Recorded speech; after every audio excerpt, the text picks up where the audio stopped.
كريم الله الله الله الله الله الله سبحان الله الله الله الله الله الله الله سلطان الله يا ربي أنت السلطان. نحن عبيد أعوذ بالله من الشيطان الرجيم. بسم الله الرحمن الرحيم. الحمد لله والشكر لله ولا إله إلا الله والله أكبر ولا حول ولا قوة إلا بالله العلي العظيم. ذلك تقدير العزيز العليم.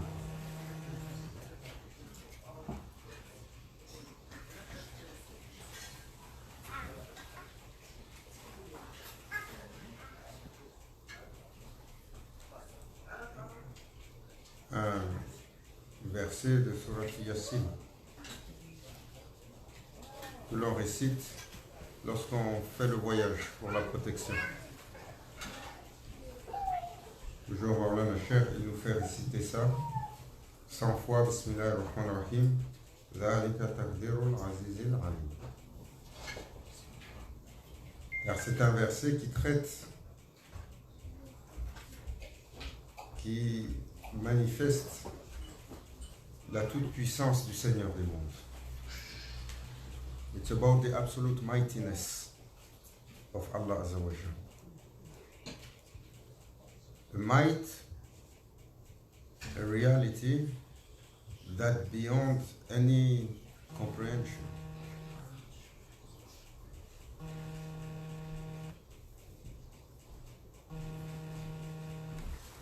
Maulana Sheikh always used to, il disait, regardez le soleil. Depuis combien de temps il brûle? Avec quelle puissance? Quelle est cette énergie phénoménale? Combien de fois gros comme la Terre ce soleil? Combien de milliards d'années il est en train de brûler? Et toi, si tu vas couper l'arbre, tu le fais brûler, tu prends la bûche, 10 minutes après, il n'y a plus de feu. Parce que dans la bûche, il y a le feu du soleil. Le soleil a transféré sa puissance dans le bois à travers la photosynthèse. C'est correct. Et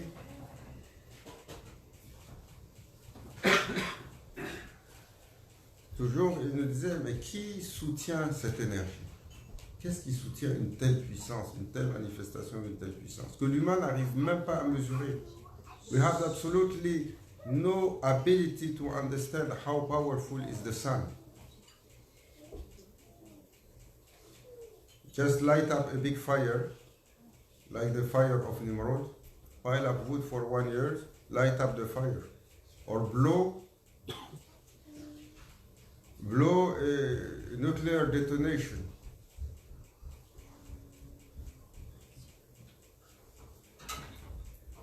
Like that, trillions of times at every moment in the heart of the sun.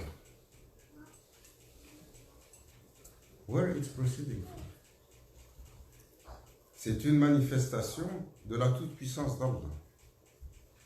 Pour celui qui est sage, celui qui cogite, celui qui médite, pour comprendre à travers ceux qui l'entourent, quand le manteau d'obscurité descend sur la terre, ce que Maulana Cheikh nous disait,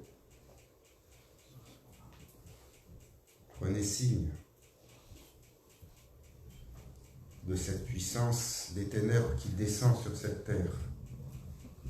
Que seul notre Seigneur, comme par enchantement, par miracle, fait partir avec le soleil. Quand vous êtes sur la mer et que vous voyez sa puissance, rendez gloire à celui qui l'a manifesté.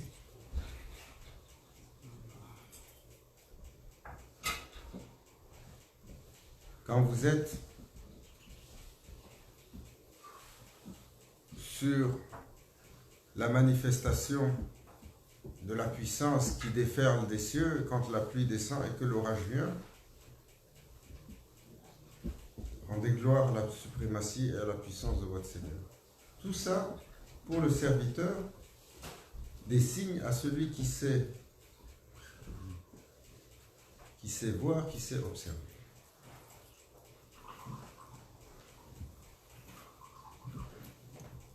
So we are about to reach a time, we are in a time that we are looking for Laylatul Qadr.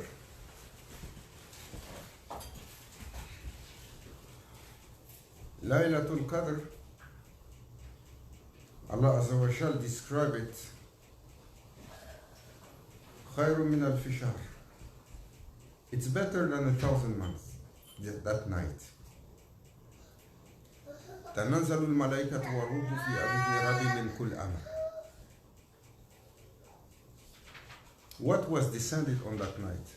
Parce que souvent, Laylatul Qadr, on va la traduire comme la nuit de la puissance, the night of power.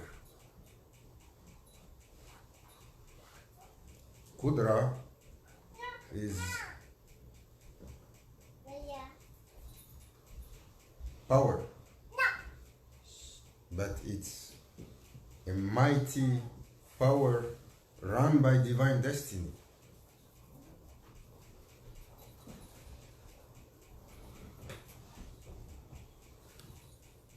Allah is Allahu Akbar.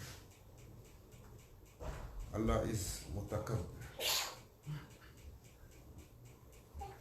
Il est celui qui, dans sa grandeur,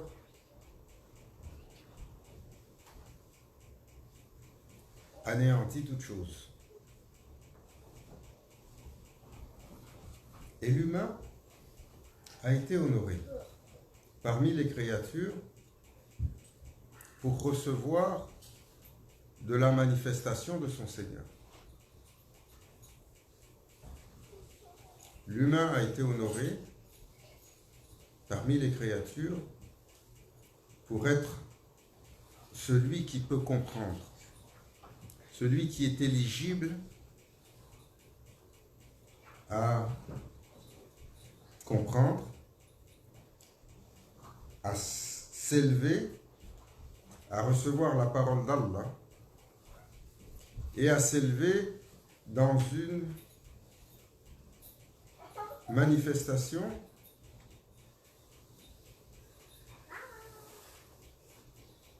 qui dépasse tous ces fantasmes.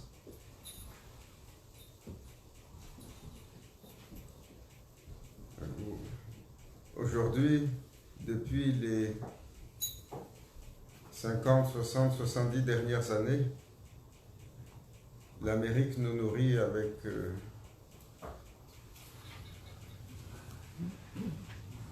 ces fantasmes de puissance. Hein? America feeds the entire world with its desire for power through Hollywood. What they call, he passed away not long time ago, this old man, Marvel. Is it Marvel? Yes. Everyone knows. Yes. And you have these superheroes. One is doing like that, one is doing like that, one has this size, one has this power, one has this speed, one has this energy.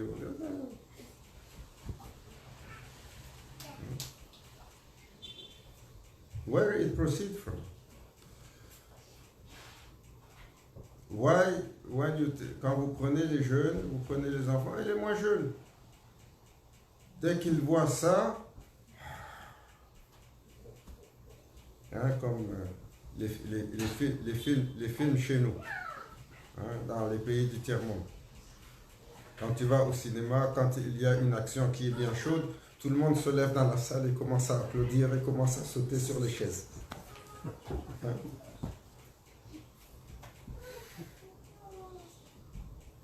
D'où vient cet enthousiasme pour un tel déploiement de puissance? D'où vient le désir de l'humain de s'élever, de conquérir, d'accomplir et de déployer une telle puissance? C'est ce que nous avons. Regardez les films de guerre, ouais, ce qu'ils nous montrent des machines qu'ils sont en train de construire, de ceux sur lesquels toujours plus de déploiement de puissance, encore plus et encore plus. Vous allez chez les Chinois, alors, eux, ils n'ont même pas besoin de ferraille. Ils volent dans les airs tout seuls. Hein? Shaolin.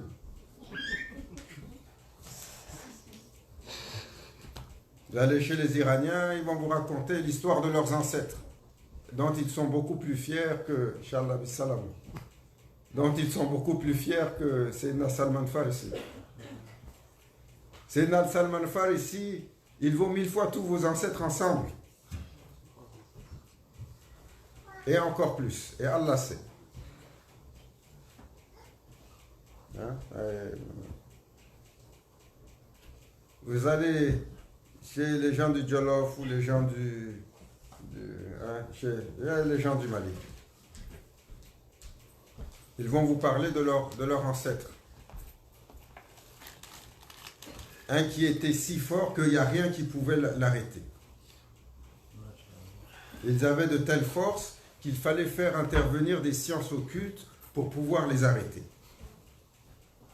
Chaque peuple que vous allez prendre sur cette terre, vous allez trouver dans son histoire un mythe par rapport à ce déploiement de puissance. Et c'est le désir des humains. Pourquoi? Vous pensez, une fois, est allé à Maulana Cheikh Nazim, il a visité les États-Unis. Il est venu quelques fois aux États-Unis. Et l'une de ses dernières visites, c'était en 1993, je pense. Il y a longtemps. L'une de ses premières visites. Vous savez où est-ce qu'ils l'ont amené? Ils l'ont amené à Disneyland. Il voulait faire une sortie avec le Cheikh. Mais Maulana Cheikh, il était accompagné, il y avait des centaines de personnes qui venaient de partout dans le monde pour faire le tour des États-Unis. Ils étaient en Californie, ils allaient d'une mosquée à l'autre et ainsi de suite. Et il y a eu un moment, ils ont décidé de l'amener, ils ont choisi Disneyland. Alors, pourquoi? Maulana Cheikh est rentré avec 300 ou 400 étudiants à Disneyland. Il est devenu l'attraction. Plus personne n'était intéressé à prendre des photos avec Cendrillon ou avec les gens venaient pour prendre des photos avec le Cheikh. C'était impressionnant parce qu'il était entouré. Si vous avez vu Maulana Cheikh Nazim, comme Allah Azza wa Jal, le prophète sallallahu alayhi wa sallam, il a décrit les croyants. Il a dit, aux yeux des gens, ils apparaissent si grands, si lumineux, si extraordinaires. Comme le prophète sallallahu alayhi wa sallam. Quelle était sa taille? Shama il-Nabi, quelle était sa taille? What was the size of the Prophet sallallahu alayhi wa sallam? It was medium, average. Hein? Mais qu'est-ce que tous les gens qui l'ont rencontré ont dit? Jamais on n'a pu le regarder de haut. Subhanallah. On a toujours dû lever les yeux pour le regarder. Quel est ce miracle? No one could look him from up. Even if they were tall like 2 meters, they had to raise their eyes a little bit to look at him. Still, it was medium average. How Allah Azza wa Jal is making such miracle? Because Allah made him, in spite of his appearance, physical state, to manifest himself in something that is not physical. So that's why the Prophet sallallahu alayhi wa sallam said about two companions. Il a dit la même chose. Il a dit, il ne vous voit pas comme vous pensez. Quand il vous voit, il voit une manifestation Kabir. Quand on voyait Sayyidina Ali, karamallahu wajha, il faisait trembler une armée au complet. Parce qu'il portait Haïbat, une majesté.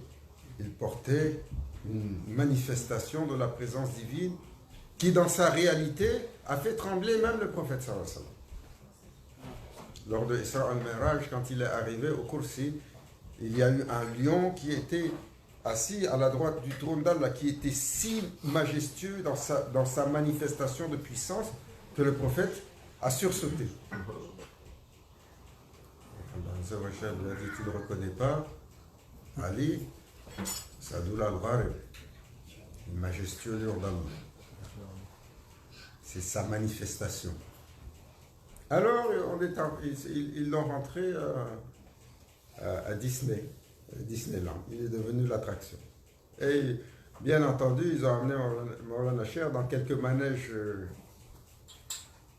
simples. Et ils ont amené Cheikh Adnan, Qaddassallahu sirr. Allah honore son secret. Maulana Cheikh Adnan. Ils l'ont amené dans le simulateur de la guerre des étoiles. Allah. Il faut voir ces chers là. Ils l'ont fait rentrer dans le simulateur. Il est sorti de là, il rigolait. Il a dit Subhanallah. Il a dit, comme dans la réalité, chez les Awliya, quand ils se déplacent, il a dit, ces gens, ils font comme ça. Et c'est Maulana Cheikh Adnan, Allah sait quelle est sa station. On parle de ce qu'on ne sait pas. Mais Allah Azzawajal lui a donné quelque chose que Grand Cheikh a mis sur son cœur, Maulana Cheikh a mis sur sa main, et ils lui ont donné une autorité. Il était notamment le Cheikh qui est en charge du royaume des djinns. Subhanallah. Et avec le sultan des djinns. Parce que les djinns ont un sultan. C'est Sayyidina Azaz. Et elle disait, subhanallah. Ouais, comment il pense à tout ça?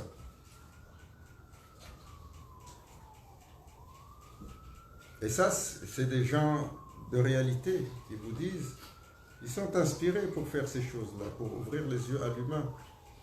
Mais ça, ce que vous avez vu à Hollywood avec les Marvel et avec les choses, ce désir de puissance, c'est parce que ça habite l'humain. L'humain est 1000 fois capable de tout ce que vous voyez là-dedans. L'humain. Pas quelqu'un d'autre, l'humain. Cet humain qui marche, sa puissance est au-delà de toutes les compréhensions. Si ce que l'humain possède comme réalité, son âme, était manifestée dans son corps, toute la dunya disparaîtrait, anéantie. Ces milliards d'étoiles seraient anéanties, brûlées comme par un trou noir, sur la rayonnance d'une âme, une seule. Une seule. Aussi lointain que puisse être la créature, aussi perdue que puisse être la créature, cette âme a été créée d'un souffle de lumière, de la présence divine, et elle a dans sa réalité cette puissance. Tous. La manifestation sur terre est un scénario divin pour passer un examen pour une expérience. Et la finalité suit cela. Ô humain, quand Allah Azzawajal vous a choisi, nous a choisi pour être le dépositaire de sa confiance et d'être choisi Khalifatullah, le Seigneur des mondes, le Seigneur des seigneurs, Malik al-Mulk, le puissant, l'Éternel, qui entre deux lettres sur sa parole, Kun Fayakun, entre le Kaf et le Nun, a généré un souffle qui crée perpétuellement des univers entiers à chaque moment. C'est ce que vous voyez là, vous pensez que ça c'est peut-être un univers, l'univers qu'on voit, peut-être il est sur l'aile d'un moustique dans un autre monde. Et vous savez pas. La grandeur d'Allah. Et vous pensez que le khalifa qu'il a choisi, c'est cette créature d'Aïf que nous sommes? Un petit virus, voilà, on est couché, on appelle ça une grippe d'homme. Voilà. Dès que tu as coupé le robinet, il n'a pas mangé un petit peu. Quand on est arrivé ici avant le iftar, plus personne ne se souvenait même de son nom. On est chanceux si on n'oublie pas nos enfants sur le siège d'auto ou dans le bus. Vous pensez que c'est ça la manifestation du Seigneur puissant des mondes lorsqu'il a dit « J'ai choisi un khalifa ». Qu'est-ce qu'il a donné à ce khalifa? Évidemment, ce n'est pas ce que nous voyons ici. Ce que nous voyons ici est un scénario pour une expérience d'un moment. Et c'est ça la vie. Et c'est absolument fondamental et nécessaire. Mais il faut comprendre la grandeur de notre Seigneur, sa manifestation, et comprendre de cette grandeur qu'est-ce qui habite l'humain et pourquoi l'humain il a autant de désir de se déployer. D'où est-ce que ça procède? Parce que c'est dans son ADN, c'est dans le cœur de son être. Allah Azza wa Jal manifeste la puissance de ce temps et de ce qui est manifesté sur notre cœur, qui nous rend éligibles à le recevoir, pour que cela soit utilisé pour lui, pour son service, pour l'aimer et pour l'honorer. Ila hadratina bil Fatiha.